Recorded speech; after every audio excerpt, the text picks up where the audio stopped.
It was the summer of 1945. The war in Europe had ended, but for thousands of German prisoners held in American camps, the fight inside their hearts hadn't.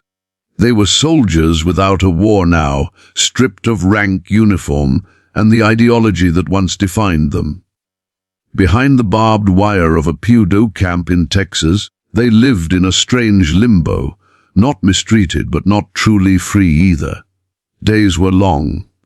The air was hot and heavy with dust. Some men carved wooden toys to pass the hours, others stared quietly at the horizon, dreaming of home. But then came that Sunday afternoon. American soldiers rolled in a large metal smoker, the kind that filled the air with hickory and mesquite. The smell hit first, rich, smoky, almost unreal. It was the scent of something the prisoners had never known before: American barbecue. The Germans looked around, unsure if this was some kind of test or a trick. The Americans just smiled, flipping ribs and brisket over the flames, brushing on sauce that shimmered under the sun. When the first bite came, silence, then disbelief, then laughter. For the first time since capture, the camp didn't feel like a prison. It felt like humanity. That day, smoke didn't rise from battlefields.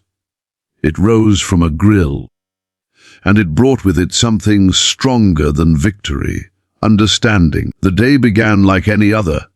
The sun rose over the flat Texas horizon, washing the camp in a haze of golden heat. Dust clung to everything: boots, uniforms, the wooden walls of the barracks, as if the earth itself refused to forget the war that had brought these men here.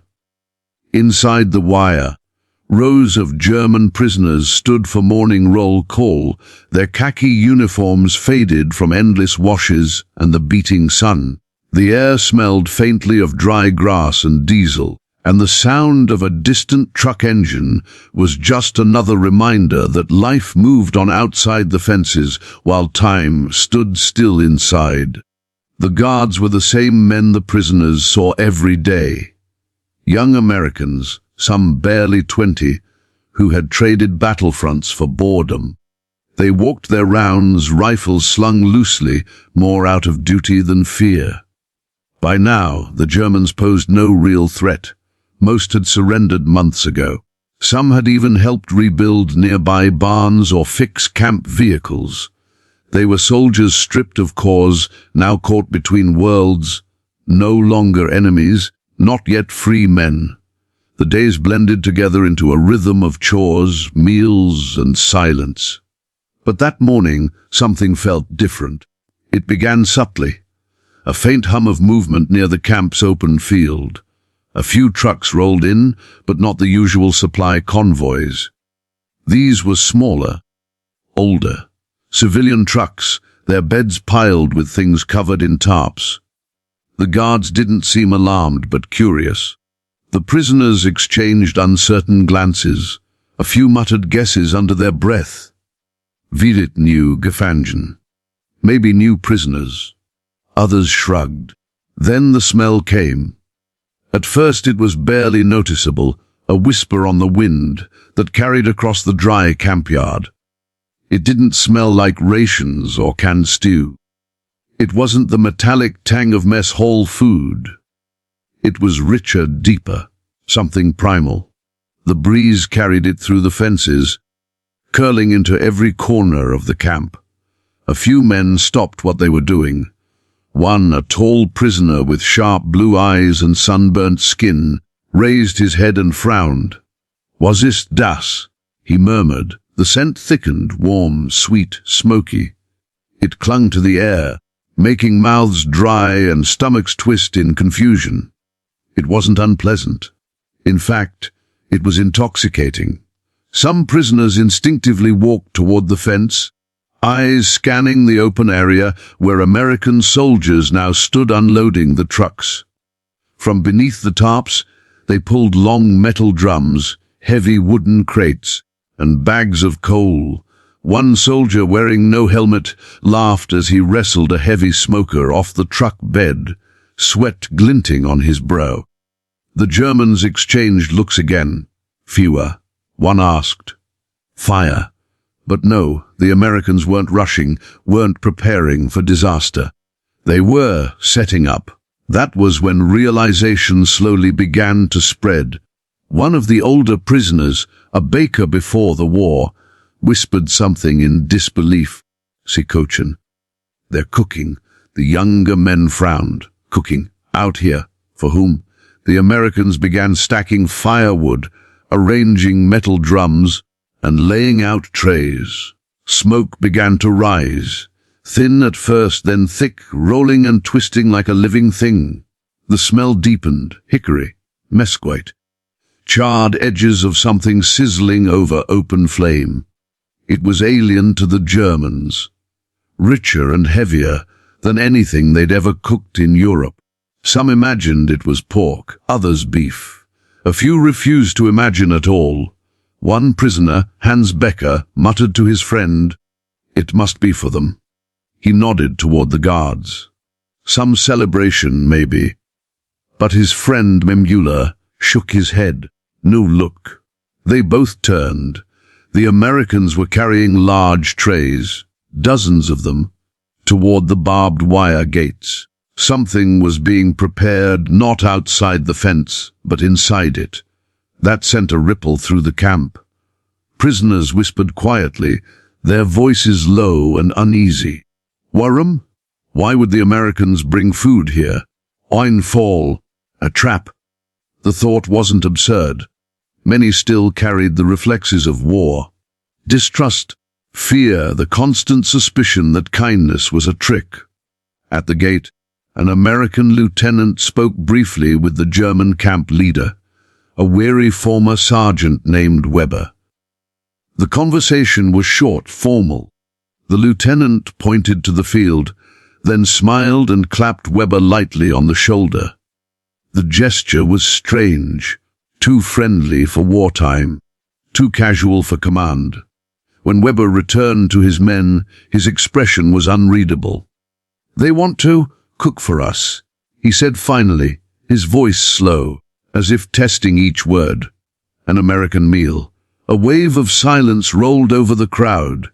Even the birds seemed to stop. Then came laughter, sharp, nervous, almost mocking. "An American meal? For us?" One man scoffed, "Maybe it's dog meat." Others chuckled uneasily. But curiosity had already taken root. Soon the Americans rolled their smokers closer, and the camp filled with a haze of fragrant smoke. Flames flickered beneath heavy lids. The sound of sizzling fat, the clank of tongues, the rhythmic brushing of sauce, all blended into a strange music of peace.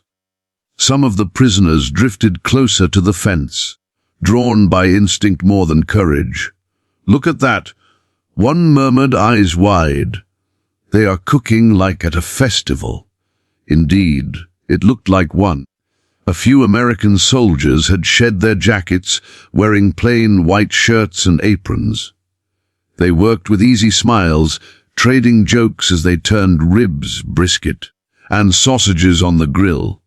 The smell was overpowering now, thick and sweet, layered with spice and smoke.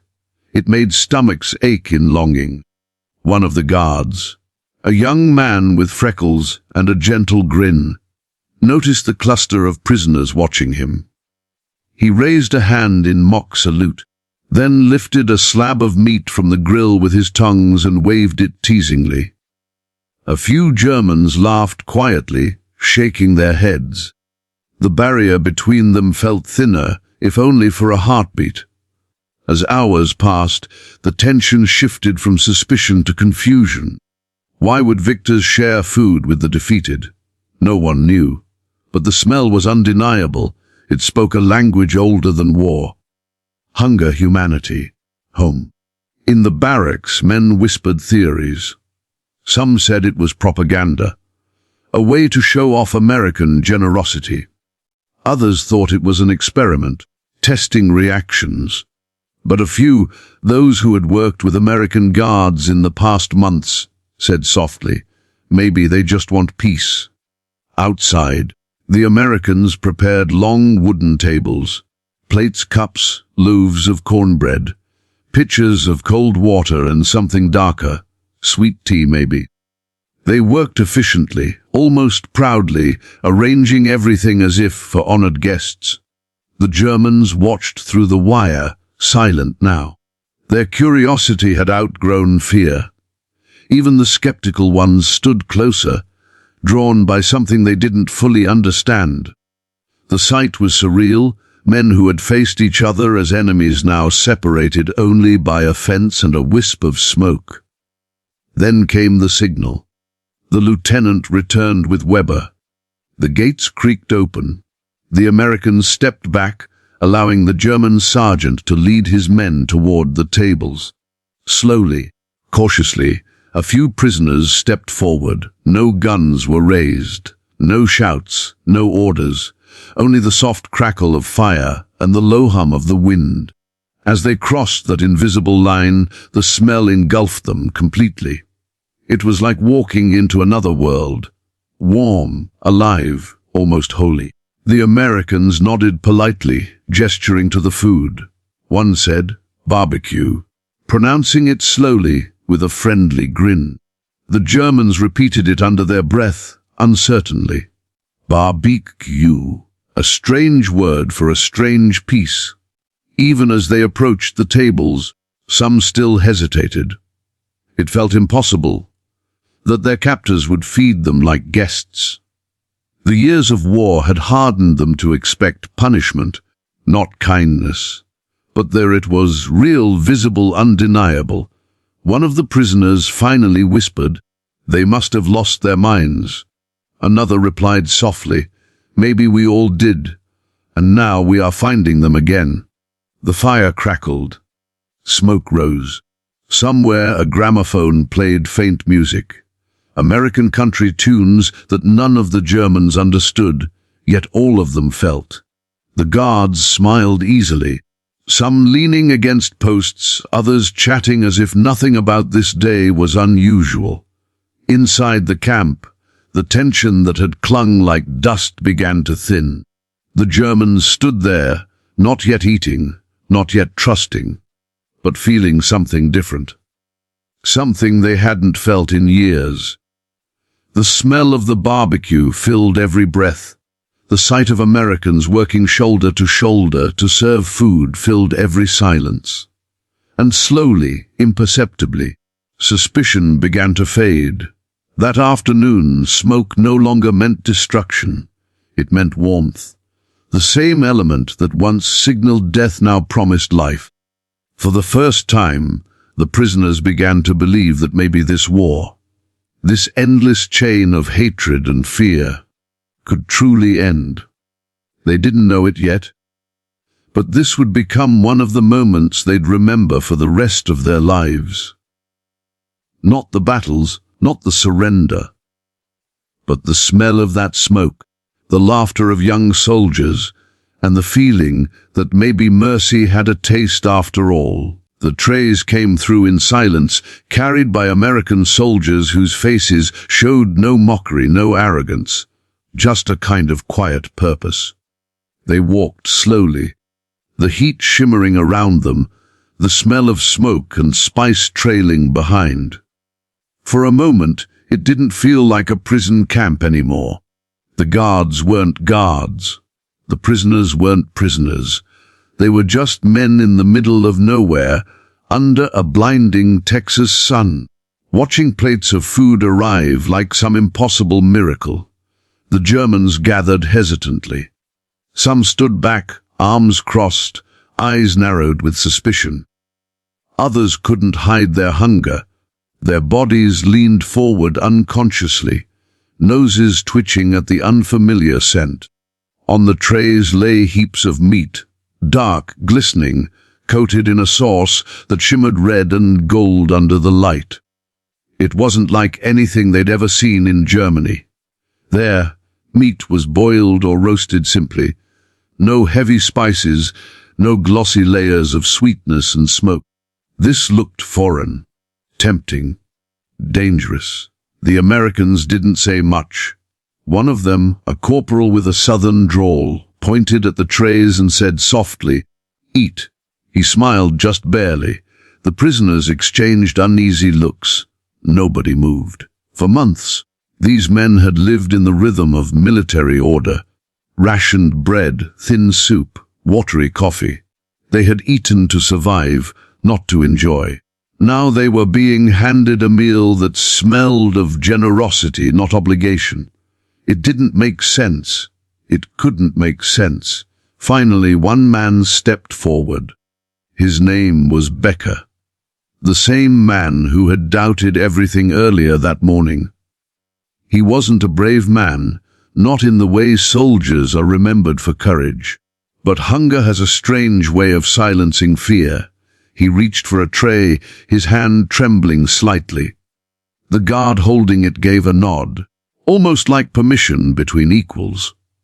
Becker looked down at the plate.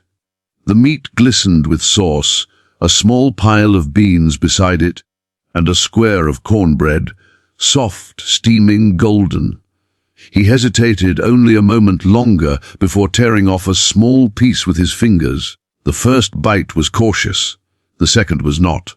He froze. The taste hit like a revelation. It wasn't just food, it was something alive. Sweetness first, then smoke, then heat. The sauce clung to the meat, sticky and warm, with layers of flavor he couldn't even name. Pepper, vinegar, brown sugar. The tenderness melted against his tongue. His eyes widened. He swallowed slowly, as if afraid the taste would disappear if he hurried.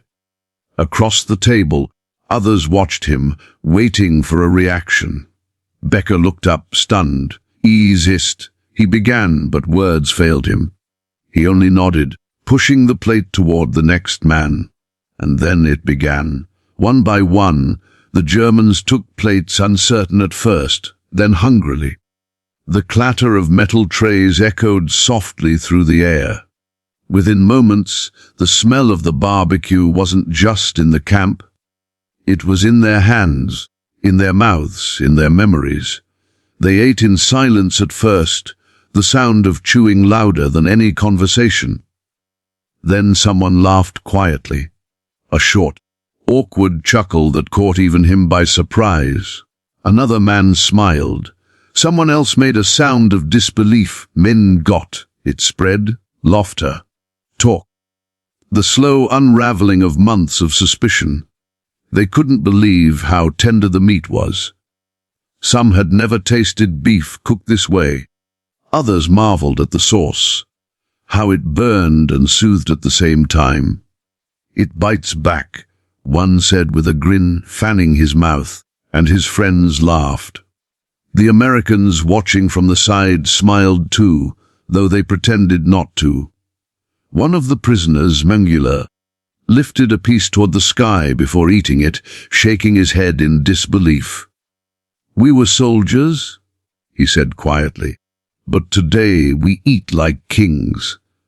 For many of them, this was the first time in years they'd eaten without thinking of ration lines or scarcity. The food felt endless, piled high, hot and plentiful.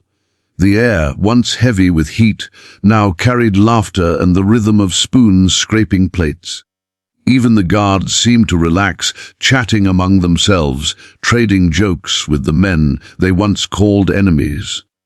For a brief moment, it didn't matter who had worn what uniform or what side they'd fought on.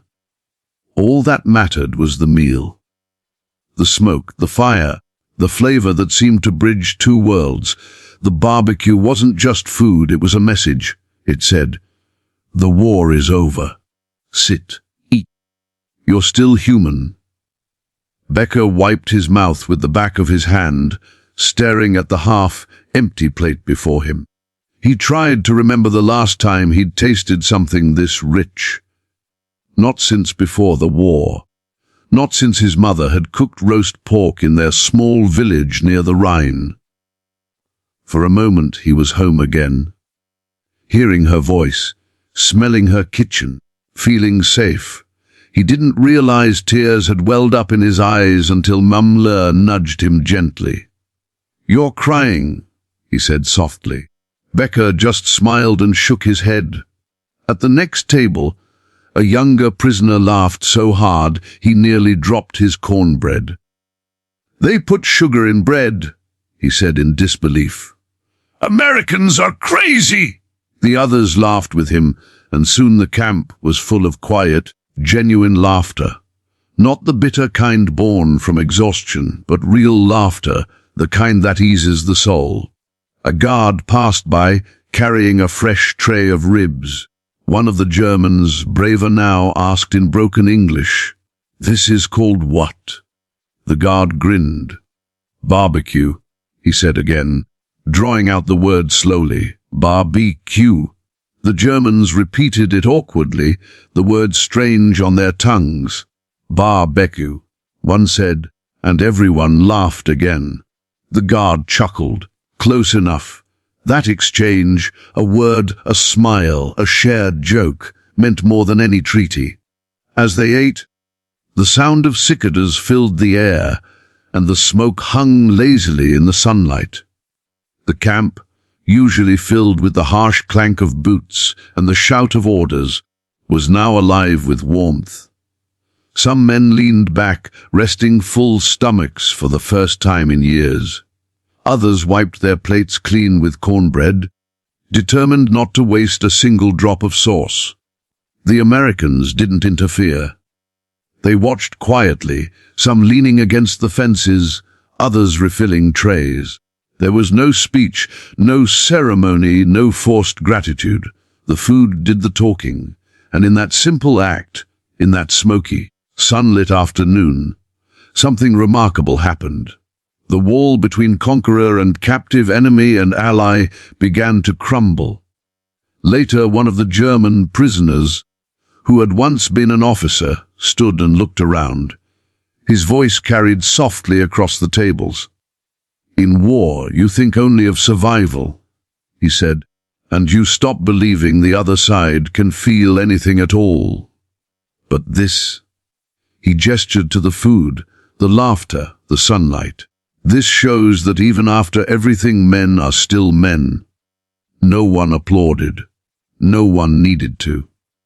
The truth hung in the air like the scent of smoke. Heavy, real, unforgettable. By the time the meal ended, the tables were empty save for bones, crumbs, and the faint stain of sauce. The prisoners leaned back in their chairs, quiet now, thoughtful. Some smoked cigarettes offered by their guards. Others simply sat, eyes distant, hearts strangely full. The Americans began packing up the remaining supplies. One soldier, passing by a table, noticed a prisoner carefully wrapping a small piece of cornbread in a napkin. "For later?" he asked with a grin. The prisoner shook his head. "For memory," he said in broken English. The guard didn't laugh. He just nodded. As the afternoon light began to fade, the last of the smoke drifted away, carrying with it the smell of char and spice. The Germans watched the Americans close the lids of their smokers and wipe down their tools. None of the prisoners moved until the last tray was taken away. Something unspoken lingered in the air. A connection forged not through battle, but through kindness. That night, as the camp grew quiet, Becker lay on his bunk staring at the ceiling. The scent of barbecue still clung faintly to his hands. He smiled in the dark. For the first time since capture, he didn't dream of escape. He dreamed of food, of laughter, of a moment when strangers shared a meal and forgot they were enemies. Years later, when he was back in Germany, Becker would tell his children about that day, about how he tasted something called barbecue, and how, for one afternoon in Texas, smoke didn't mean destruction. It meant peace. The sun dipped lower over the flat expanse of the POW camp, casting long shadows across the dusty ground and the wooden barracks. Smoke from the lingering barbecue still curled into the air, drifting lazily like a ghost of the afternoon's unexpected miracle. The warmth of the day was soft now, golden, almost forgiving. After hours of eating, tasting, and laughing, the prisoners leaned back in their chairs, bellies full, hearts heavy with a mixture of disbelief and contentment. The camp had transformed from a place of routine and suspicion into a space of quiet reflection and unexpected camaraderie. Evening settled slowly, wrapping the barbed wire fences in the deep hues of twilight. The prisoners didn't hurry back to the barracks. They lingered at the tables, picking at scraps, talking in low tones, sharing stories in their native German with a gentleness that surprised even themselves. The Americans moved among them, refilling plates where needed, laughing quietly at jokes told in broken English. The boundaries that had defined their world, captor and captive, enemy and ally, blurred beneath the fading sun. Every gesture of kindness, every shared smile, seemed amplified in the warm light, leaving an impression more permanent than any order or command ever could. Conversations began to drift beyond food. They spoke of families, of villages left behind, of small moments of peace that had once existed before the chaos of war. One man, a former baker, described his mother's kitchen in vivid detail. The smell of fresh bread, the golden crusts that cracked under the fingertips, the laughter of children playing nearby. Another recounted the small joys of childhood harvests, of chasing chickens and plucking fruit from trees. These stories, shared freely now without fear or judgment, were a form of reconciliation. They reminded the men that they were more than soldiers, more than prisoners. They were human beings whose lives extended beyond conflict. Some of the prisoners simply sat in silence, letting the quiet stretch around them. The smoke from the barbecue hung in the air, mingling with the scent of warm earth and the faint fragrance of distant wildflowers. It was intoxicating in its familiarity and strangeness all at once. For these men, the aroma was a link to a world that had existed before battle, before surrender, before fear. It reminded them that even after years of violence and deprivation, there could still be moments of peace, of understanding, of connection. A soft melody drifted from a small radio nearby. One of the Americans had found it earlier, and it played quietly, filling the gaps in the air where words were unnecessary. The music mingled with the laughter, the gentle clatter of utensils, and the occasional murmur of contentment. It was simple yet profound, a soundtrack to a moment that none of them would forget. The notes seemed to bridge the language barrier, carrying emotion and familiarity that transcended spoken words. As darkness fell, a few prisoners leaned against the fence, gazing up at the first stars appearing in the sky. The camp, usually a place of stark confinement, now felt expansive, almost limitless.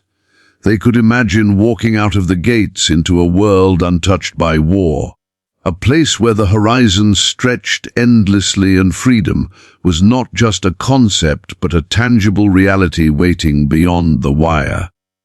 One man quietly reflected that while they might return to Germany as soldiers, they would carry with them a memory of something entirely different, not victory, not defeat, but the simple act of sharing a meal. The Americans began to clean up, moving the last trays and extinguishing the remaining embers. The prisoners watched, some nodding quietly, others offering a small word of thanks in German or English. These gestures, small and unassuming, carried immense weight. They were acknowledgments of a shared humanity, proof that even in the aftermath of war, bridges could be built, even if only temporarily, with the simplest of actions. Night deepened, and the camp settled into a hushed calm.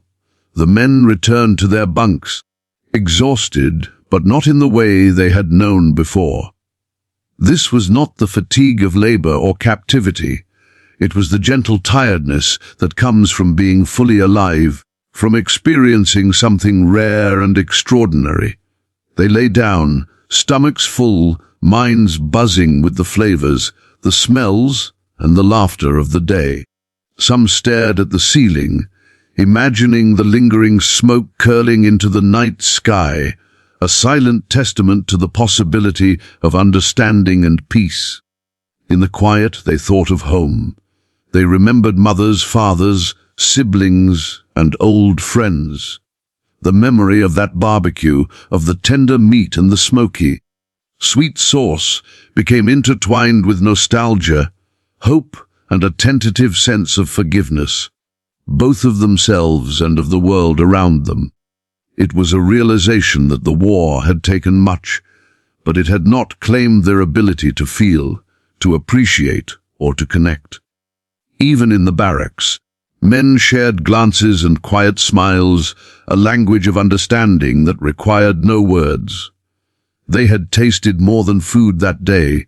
They had tasted kindness, generosity, and the fragile beginnings of reconciliation. It was a fleeting moment, perhaps, but one that would echo far beyond the fences of the camp, long after the smell of smoke had faded. The day's events left a profound imprint on everyone present. The prisoners would carry it with them forever. The first taste of real American barbecue, the warmth of sunlight on their faces, the laughter shared across tables that had once separated them. It was a memory that transcended nationality, uniform, and conflict. It was proof that even in the darkest chapters of history, there were moments of light. As the last stars twinkled in the Texas sky, the prisoners lay awake, savoring the lingering sensation of fullness, not just of food, but of heart and soul. They knew that the taste, the smoke, the gestures of the Americans would remain with them forever. It would become a story to tell, a memory to revisit, and a reminder that even in the aftermath of war, humanity could prevail. Some would later say it was the taste that lingered most, the smoky tang of the meat, the warmth of the sauce, the sweetness of cornbread. Others would recall the laughter, the shared glances, and the sense of connection that transcended language and history. But all agreed on one thing that day: the camp had transformed. It had become a place where old enemies could, even for a moment, sit together and share a meal, and in doing so, discover the power of simple, unspoken understanding. Years later, when the prisoners returned to their homes across Germany, the memory of that evening stayed with them. They would recount it not as a story of defeat or captivity, but as a story of taste, of smoke, and of an unexpected gesture of humanity. They would remember the warmth of the sun, the curls of smoke, and the faint music that had accompanied the meal. They would remember the laughter of men who, just hours before, had been suspicious, wary, and distrustful.